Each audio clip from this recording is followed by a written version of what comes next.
Ladies and gentlemen, welcome. Pawel from Better World International here. And today I have with me really special guest, which is Ken Surritte.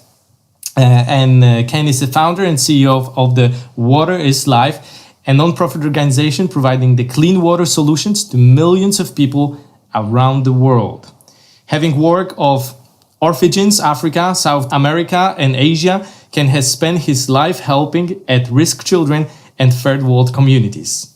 That's my pleasure to host another dreamer from other side of the world. And I was looking forward to this interview. I was looking for your TEDx speech. I was observing your efforts and I really admire.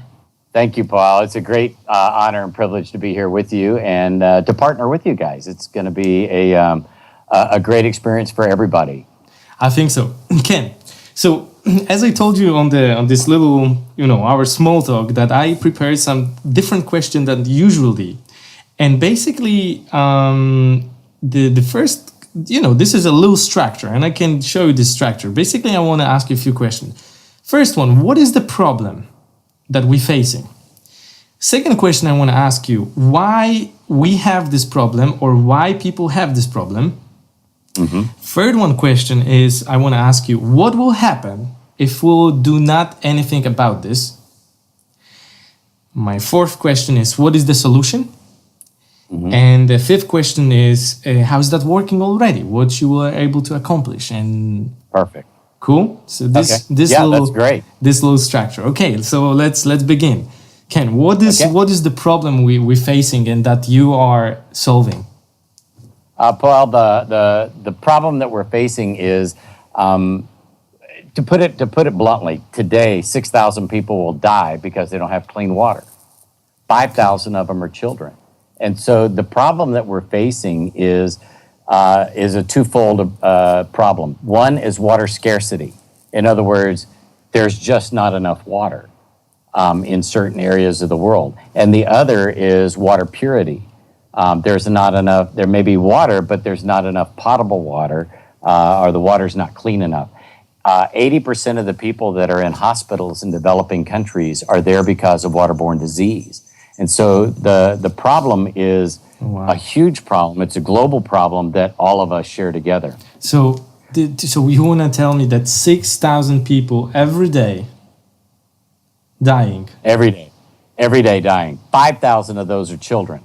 1 in 5 children in sub-Saharan Africa are going to die before they reach the age of 5. In most areas in Africa, they don't even name their child until after they're, maybe a year old or 2 years old, because they don't want to get so attached to that child and then that child just passes away. For me, it's so hard to believe, and because I think we live in the Western world where the water is granted and it's kind of normal thing, and it's so hard for me to believe that 6,000 people today will die in the world which looks so developed on the outside with so much technology. Right. And where is this happening? I might sound like I don't know much, but I don't know, and it's hard to believe for me. Yeah, well, when you take a look at, let's say India, for example, mm-hmm. India has huge population, almost 1.5 billion people, yet most of their infrastructure is compromised. And so there's just no availability for the clean water. If you look at what's going on globally, 97% of the water, the globe is covered, 3/4 of the water of the globe is covered in water. 97% of the water that is on the earth mm-hmm. is salt water. We have 2% that are in the polar ice caps. So we have 7.5 billion people all drinking 1% of the fresh water that's available on the surface. And so we're in this hockey stick of population growth. And India is a great example. 1.5 billion people live in this continent alone. And they have not only water scarcity issues, but then they also have water purity issues. Both of those issues are a big problem for them. They're drilling wells that are thousands of feet deep now to get the water that they need because the aquifers are drying up. because there are so many, if you will, straws poking down into the aquifer. That cup of water that used to be there is no longer there now, and they're having to go deeper and deeper and deeper into other aquifers in order to get the water that the country needs.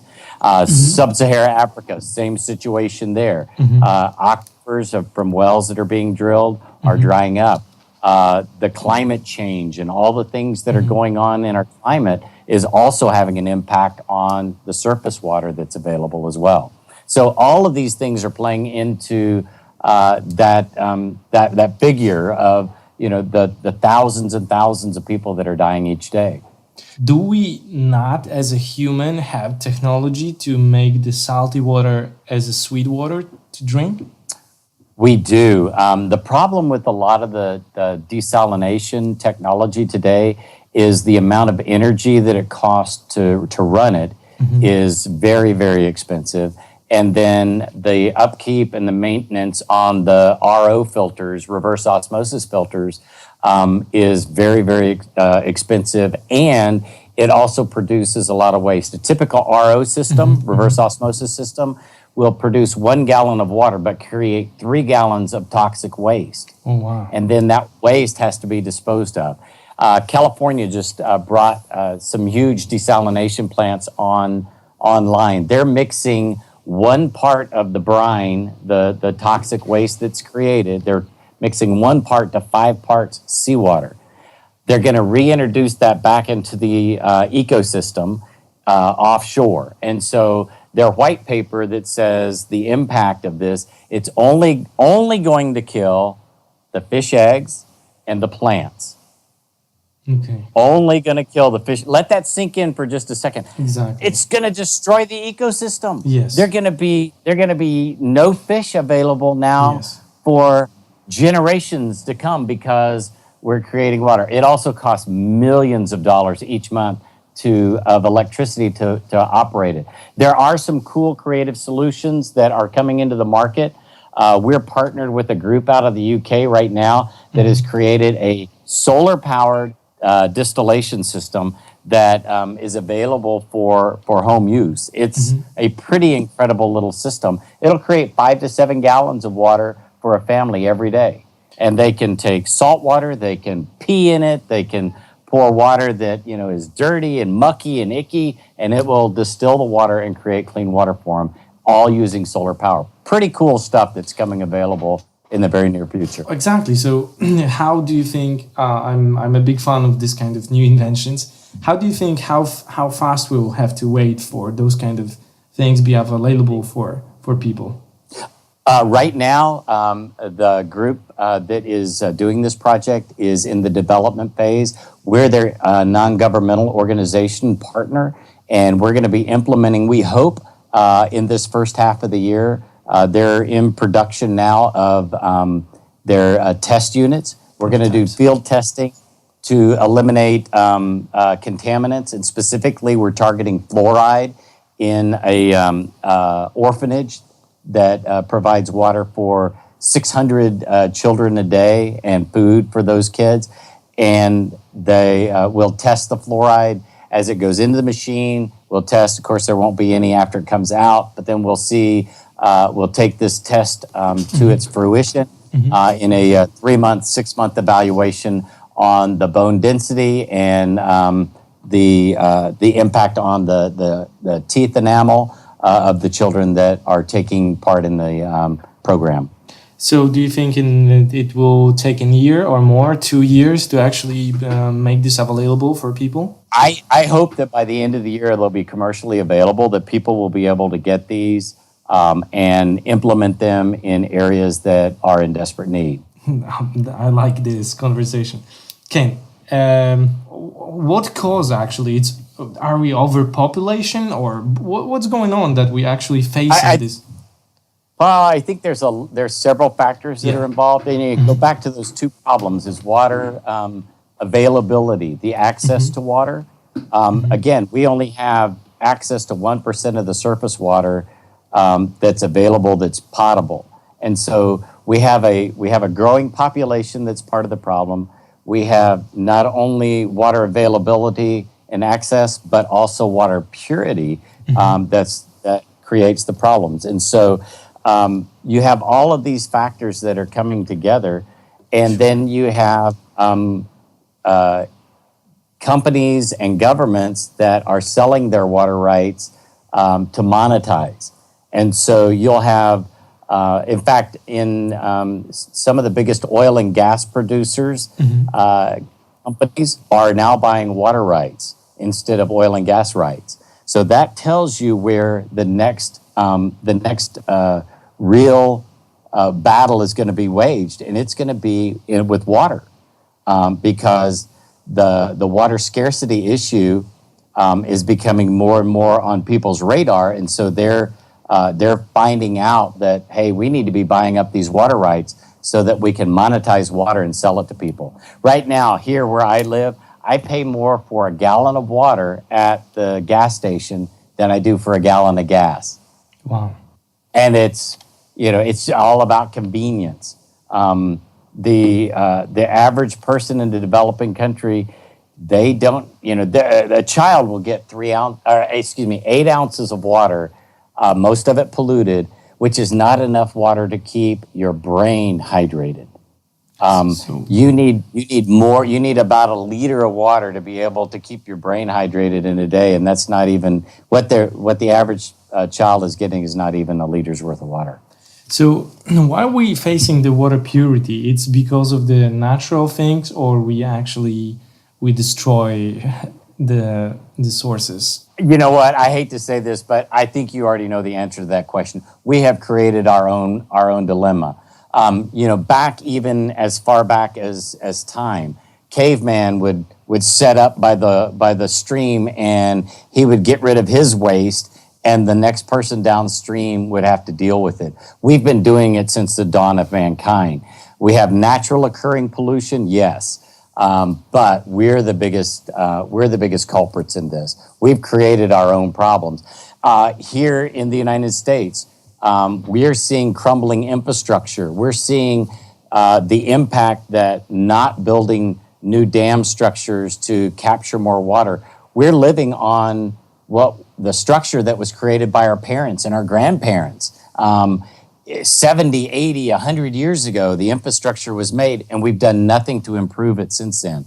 And so I think a global issue for developed countries now, we're seeing taking place in lead that's showing up in city areas all over the world, not just in Flint, Michigan, not just in the United States, but globally because of a decaying infrastructure.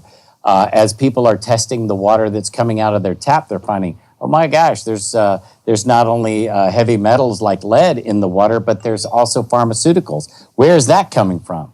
Well, it's from the antiquated waste treatment, and then that reintroduction of that treated water back into the potable water solution. So now we have superbugs that have been created because they're resistant to antibiotics, because you and I are getting micro doses of antibiotics in our water because of an improper treatment of wastewater then being reintroduced into the potable water system.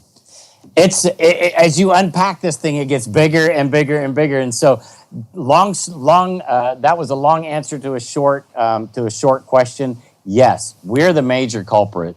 There are natural occurring things, but we're the ones that have created the dilemma. It sounds like a serious problem. Very serious. And it's not just for underdeveloped or developing countries. It's a global problem that we're all going to have to deal with. That's interesting. For example, in last few months, there was a movie, the new movie about the market housing crisis, which happened in the 2008. Right, The Big Short. Yes. Did you watch the credits? Yes, exactly. The doctor is only investing in water. Exactly. That should be a big wake-up call to everybody in the world. Exactly. That was a big wake-up call for me. Our world is facing a crisis, and it is water. And so how's that happening that a lot of people are not aware at all what's going on? I think a lot of people are ignorant by choice. They can see some of the effects of pollution, but we really don't want to change our lifestyle. in order to make a difference. California is a great example. Because of water scarcity there, they have gone on water rationing. You can't water your lawns. You can't wash your cars. You can't do a lot of things. They're asking people not to flush as much. They're asking them not to wash their dishes as often, load the dishwasher up, or do it by hand where you don't use as much water. And they're seeing a reduction. Some cities are at 26% reduction in use. If we'll just wise up and start using water more efficiently and effectively, not take a 15, 20-minute shower, but take a 5-minute shower. I don't have to worry about hair. You've got a beautiful head full of hair. I can take a shower in just a couple of minutes. It doesn't take me that long. But I have less to cover. But I understand that people don't want to make, or they think that their sacrifice is not going to make a difference. But I'm telling you, everybody working together will make a difference and will make an impact. We limit the use that we use right now, cut back on our current usage, and we help others that don't have clean, potable water or access to water to have that. Ken, before we'll get to the solution, because that will be probably the most interesting part, if we will not change what we are doing and how we're behaving right now, what's going to happen? I'm not a prognosticator. But I have been in this now for quite a while, and I see trends. And the movie that you mentioned, The Big Short, I think is a hopefully people see it as a wake up call. If not, we're in for some serious trouble. We've got to realize that our water shortage also affects our food chain. Our food chain affects the livelihoods of millions and millions of people, because if you don't have enough water to grow the food, people go hungry. If there's not adequate water, or if there is a contaminated, let's say a city gets hit with a terrorist attack on their water supply, or there's a naturally occurring situation such as Flint, Michigan, where they changed the water source. They didn't treat the water properly. It therefore corroded the pipes and the infrastructure. It's created a lead problem for all of the households in Flint. And now they're having to go get bottled water to drink, to eat with, to bathe with in order to survive. We're going to find that more and more and more globally, that those kind of situations are going to come up. And we think it's a third world problem. It is not just a third world problem. It is a worldwide pandemic problem, and we've got to deal with it. If we don't, we're all going to be bathing with bottles of water. It's going to come down to that. Ken, I really appreciate that you don't want to, scare kind of, or, you don't want to have this vision of, apocalyptic kind of stuff. I appreciate that. But I think if we sometimes don't really show people the results and negative effects of what's going on, right, I think so that the wake-up call is harder. And so I understand if you don't want to say some words, you can put it in my mouth. I will be happy. Yeah. I can do it. I understand you can, but I can. So if we will not start taking care of the water, let's say, is it the solution of actually decreasing the amount that we use? I think this is one part, or in the short period of time, it might work. I think it's still, we're facing some bigger... To kind of put it in perspective, okay, a family in a developed country will average about 100 gallons per day per person in their family. So a family of 3 or 4 people going to use 300 or 400 gallons of water a day. Okay, a family in a third world country will use less than 5 gallons for their whole family per day. Okay. And so if we can just cut what we're using, that will dramatically affect the amount of water that we're using. But then we've also got to come up with some other better creative ways to recapture and recycle wastewater. There's technology that's available right now that we can reclaim nearly 100% of the wastewater that's produced. And so if a city, say, their demand for water is 4 or 5 million gallons of water per day, they're going to produce through flushing of the toilet, down the sink, down the drain kind of production. They'll produce about 2 to 2.5 million gallons of water of waste. If we can recapture that and do it in a cost-effective way, that then it is reintroduced into the water source, it cuts the demand of that water in half. If you're following the math here, if they need 4 million gallons a day and they produce 2 million gallons of waste, we recapture that waste, we reintroduce it. We just basically cut their daily need from 4 million to 2 million gallons. If they can then make conscious effort to conserve water, they could save 20, 30 more percent of the water that they use. That makes it available to other people. For developing countries, getting that water to them is a difficult situation, and I know that. It's helping them to discover ways to post-treat water that is contaminated. We have some really cool, innovative technology that uses repurposed medical filters to, not reused, but repurposed medical filters to purify water to the level that we drink here in the developing country. And it can be water that is taken out from a creek, a stream, a water catchment system. Very, very effective ways to help deal with water quality issues. Okay, so let me sum this up. So basically, Okay. If we're not going to, we basically waste a lot of water, especially in those. Exactly. And this also what caused the big problem, and this is probably the shortest way what we can do something about this immediately, right? Immediately, exactly. We can immediately do something. Exactly. By just If we will not do this, so basically what's going to happen, our water supply will end, or right, or we're going to have drastically reduced. You see what you can take what's happening in areas in developing countries right now, like California, mandatory, by law. If you get caught, you're getting fined $1,000 or $2,000, for watering your grass or washing your cars and things like that. You're getting fines, and so they're making the people change the way that they do things.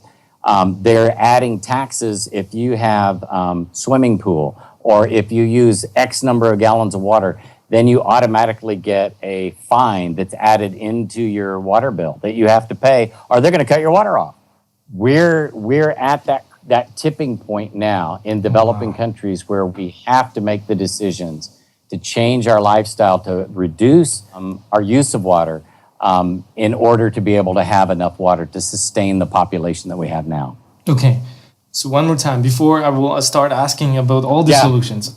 So okay, if we're not going to make a usage less, if we not decrease the usage, basically what can happen, we could not have enough water to deal with the plants, to sustain ourselves, and that could create a lot of problems, like, for example, with food chain or with with the normal life. Like people will start buying the water, right? Making supplies. They might start buying those to survive, basically, right? Yeah, exactly. Okay, so it's not good vision, but let's say it's not a great picture. Yes, and as our population grows, the demand for water, the demand for food. It takes hundreds of gallons of water to produce a 1 pound of ground beef. We don't realize how much water is going into our food chain. And so as we begin to think about this, we're just, you're initially thinking just water, but it's food development as well. The amount that agriculture takes is a huge demand, but if you cut it and you don't grow as much, then people are going to go hungry. So it all is interrelated. Everything is connected with water. That's why water is life The nonprofit that I founded, I believe is the catchphrase for this generation. Water is life, whether it's food, shelter, clothing, everything depends on water. Yeah. You and I can live about 3 minutes without air. We can live 3 days without water. We can live an indefinite amount of time without food, without shelter, without clothing. But three minutes without air, 3 days without water, you're dead. Those are the two most important elements that we have, is food and air, and we can't live without them. Ken, solutions. How are we going to deal with this problem, and how are we going to win? First of all, back to how much water there is, we have 97% of the world's water that's salt water.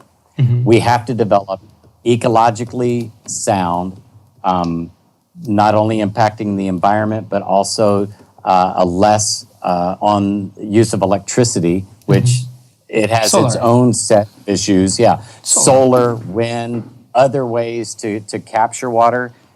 Drilling is definitely an option. Other ways to capture surface water, developing new hydroelectric dams that not only capture water but create electricity in the process, opening up more opportunities for brilliant young minds to explore new ways to not only desalinate, but new ways to capture water, whether that's through rain catchment, atmospheric generation. There's a ton of new things that are coming available. It's just the people allocating the resources to do that. There are great organizations that are providing funds for some of that. But I mean, right now, if you and I took the money that say an NBA basketball player makes, we could make a huge dent in the world water crisis right now. We're talking about making water potable. We're also needing to create more water. And so that comes through rain catchment and other ways that we can do that, also through the desalination process as well. Okay, so I would say the first and foremost, it's first of all, we need to start using less. Using less, exactly. Okay, so in case of using less, how we could, okay, I understand, shower, dishwashers, what else? Toilets. If there's nothing floating in it, let it set. Flush it, once or twice a day. And I mean, each toilet flush is like 5 gallons of water. People don't realize that. Water your lawn less, instead of running it 15, 20 minutes to water your grass that you're going to have to mow anyway. Let the yard die. Put it in a rock garden. Do other things, or water it 1 or 2 minutes instead of 15 or 20 minutes.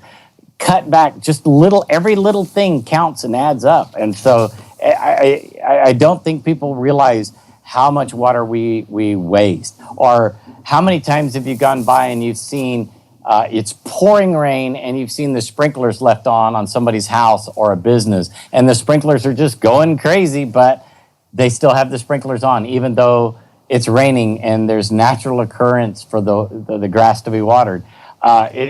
We do some things that are really crazy sometimes. Awesome. So this is the first step, what we need to... and conservation. Yeah. Yes. So today, right now, besides using less, what else we can do? Because I understand the people who will be very smart, they should invest in those new technology, like making the sweet water from salt water, or collecting the surface water, right? Or new waste from atmosphere, or these new systems, because this will be what we will need. And I completely agree with you. Besides that, today, is it something that we can do? Yes, I believe. We talk about conservation, and now what we've got to do is we've got to concentrate on, not just conservation but creation. Is there technologies that can be used? Are there young minds like yourself that can come up with new ways of capturing water, creating water? And you know, my bend is there are those young minds like yourself. It's going to take your generation to really embrace this problem, embrace this issue, and make it make a difference and save the planet. My generation, we threw money at stuff, turned our blind eye against it, and said, "Hey, we hope it goes away." Well, it didn't happen. That's not the way it works. We've got to be concerned about the future. We did nothing to help your generation out. Absolutely nothing. It's deplorable what we haven't done.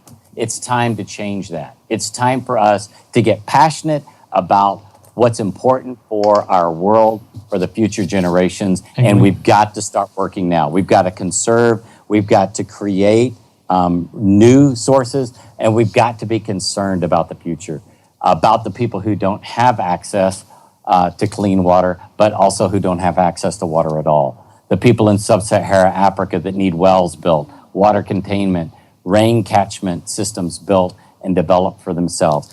People in areas in India where 99% of the water is so bad, there's no way you can drink it unless you post-treat it. We've got to get concerned about the people around the world and not just our little small sphere of influence. So conserve it, create, and then care and have concern for other people. So what do you mean exactly by conserve? The less usage, decrease usage? Less usage, right. Conserve water, we talked about that earlier. Create. The creation of additional water sources, whether it's through desalination, water treatment, rain catchment, dams and things like that, the infrastructure that's needed. And then back to the third C, and I really think it's important, it's compassion, concern, caring for other people is so important. Exactly. I think I said somewhere in my articles that it's hard to imagine that we are living in the world where I think it's really abundant, and I don't think so. There is a need for people dying, and there's there's not. There's not. It makes no sense at all. Exactly. Why? And why? And we have misplaced priorities, I think, when we pay athletes millions and millions of dollars to go play a game that we sit around and watch, or we spend, thousands of dollars for tickets to give to a celebrity that performs a concert.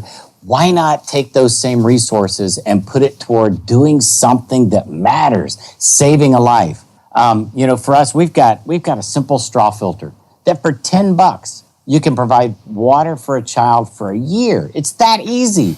There are simple solutions that are out there.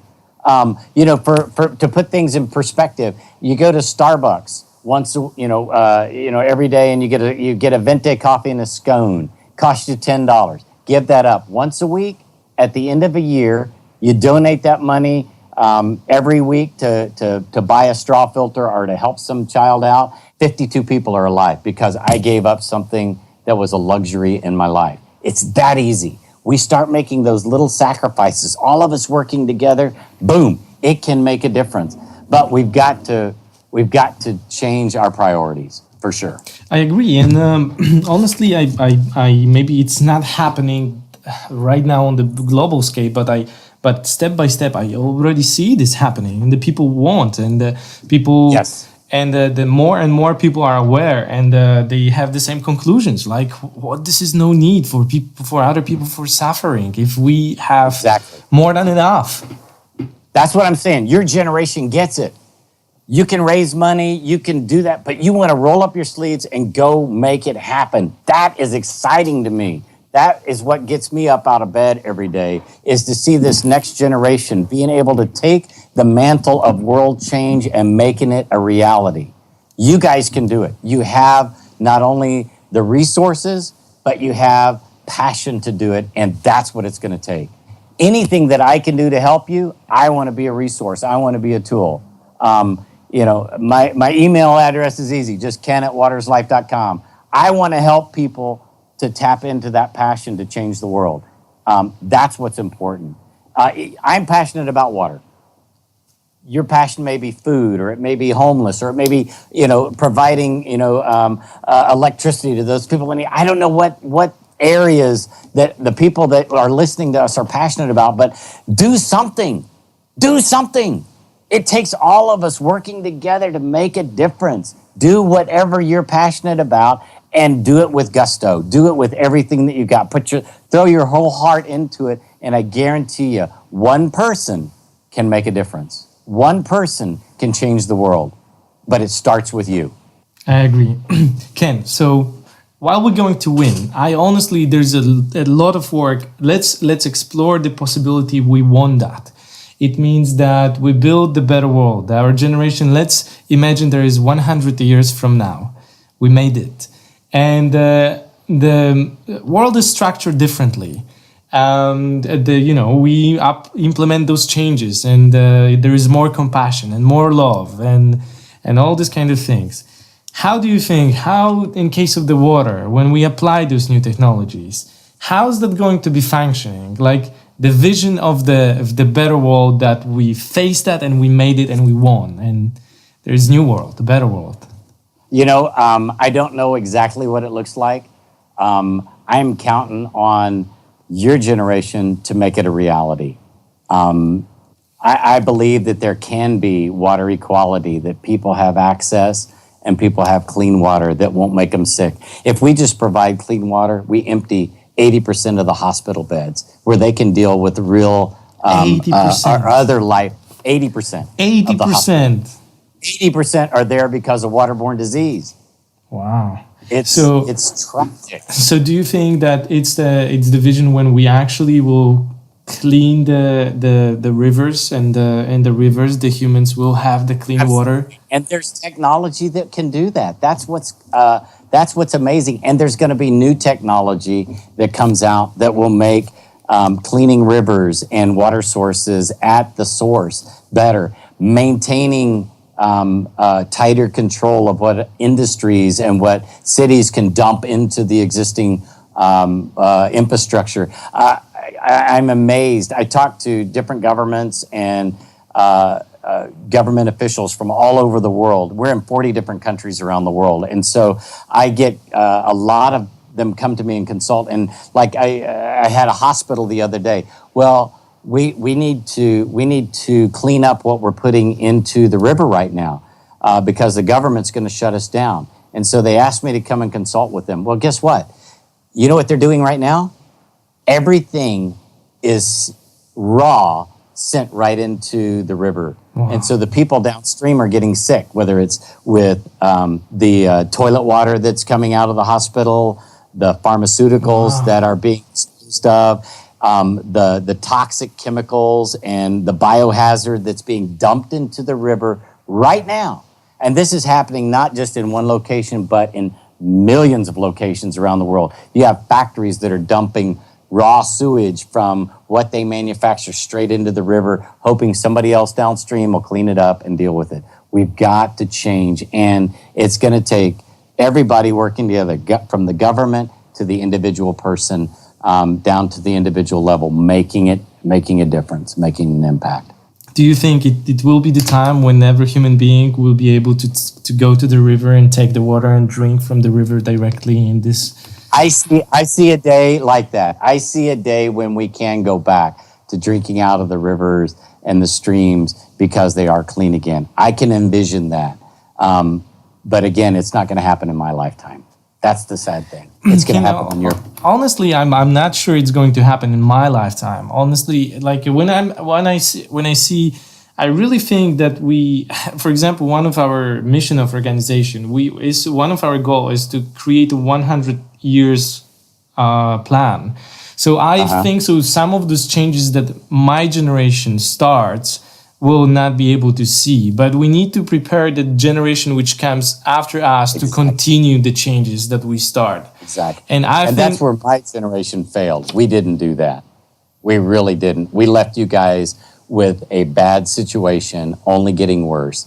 And now it's your responsibility. Yes. I sometimes I say that the life that we live here, it's not the most supportive life, or the life might be so much wonderful adventure, and with so much resources that we have, there is no need for suffering or struggle even. And of course, people need works, but I think people won't work.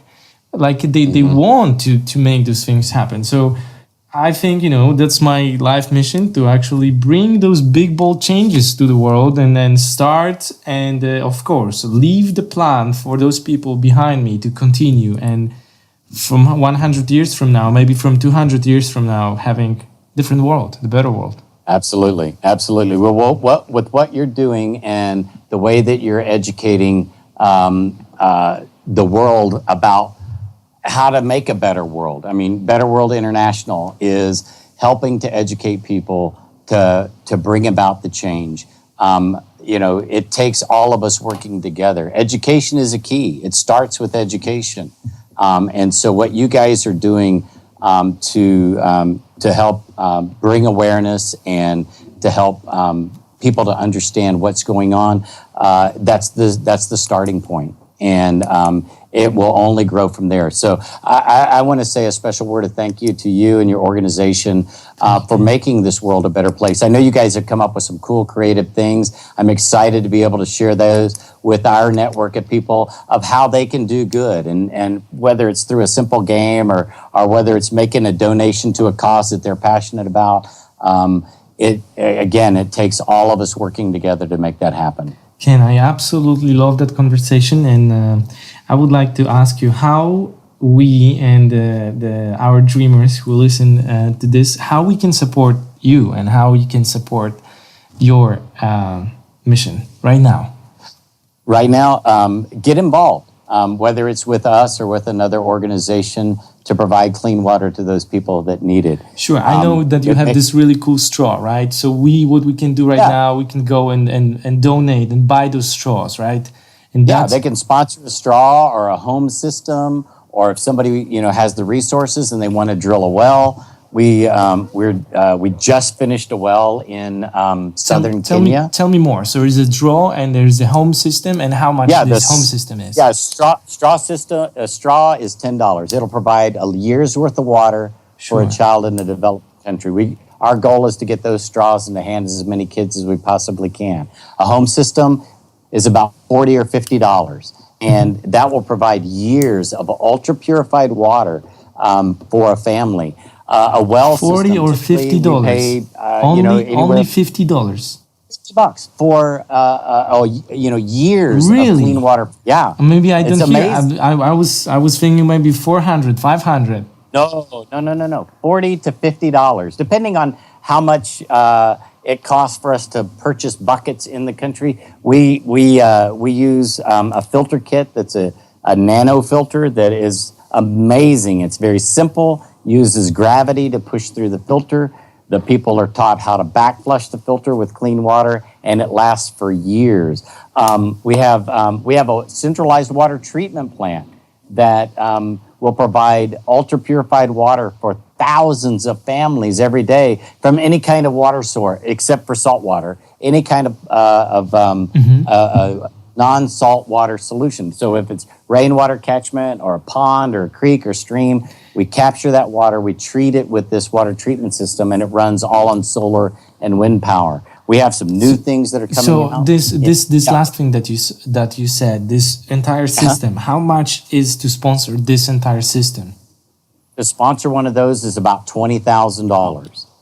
To drill a well in a typical area is $10,000 to $15,000 for us.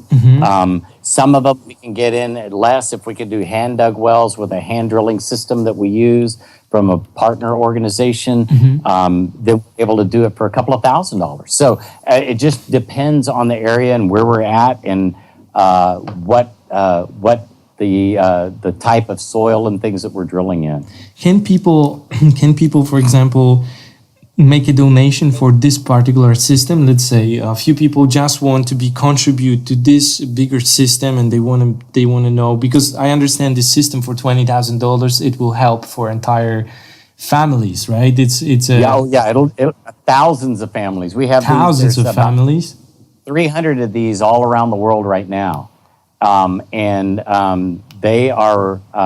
they're running past their guarantee point. They're guaranteed for 10 years to not have any problems, and we've had remarkable success with them. Right now, I'm working on a project to transform the largest slum in the world and bring in hundreds of these systems to provide clean water to the 1 million people that are crammed into this little area in Kenya, the world's largest slum. And so there is technology now that is available that can do this. It's a matter of the funds to be able to put them into implementation. Okay, this technology that we were talking about, this which purify the salt water, I mean making the sweet water from the salt water, how do you think, how much it will cost? This, for example, to sponsor this.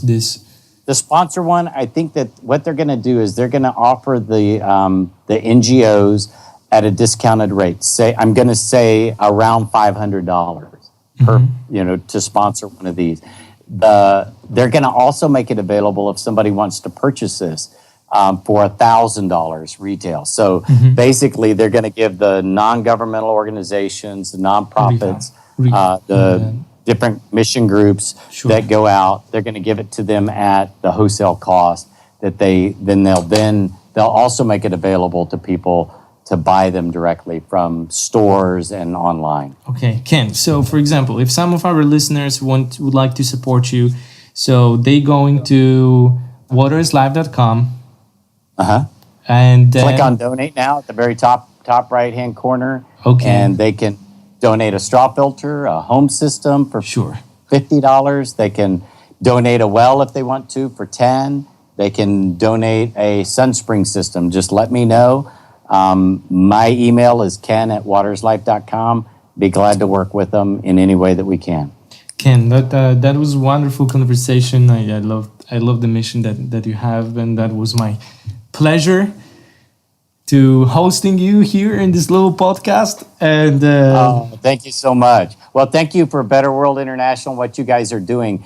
You get what Sir Winston Churchill said. It's one of the driving forces in my life. He made this statement, and when I was a very young boy, he made this statement, and it really impacted my life. He said, "You make a living by what you get, but you make a life by what you give." You get it. I appreciate what you and Better World International is doing. You understand it's not just about what we get, but what we give back that's going to make a difference in the world. Thank you for what you're doing. Bless your efforts, and if there's anything that we can do to help you, you know you've got a friend here at WATERisLife.com. Thank you, Ken. Thank you very much. And the guys, you listen, and I think we will have some really cool cooperation here in case of the good game. I will keep you posted. But right now, in the time you're listening to this, you exactly know to do. Ken, one more time, thank you very much, and that was a pleasure to having you here. Thank you. Appreciate all your efforts. Thank you.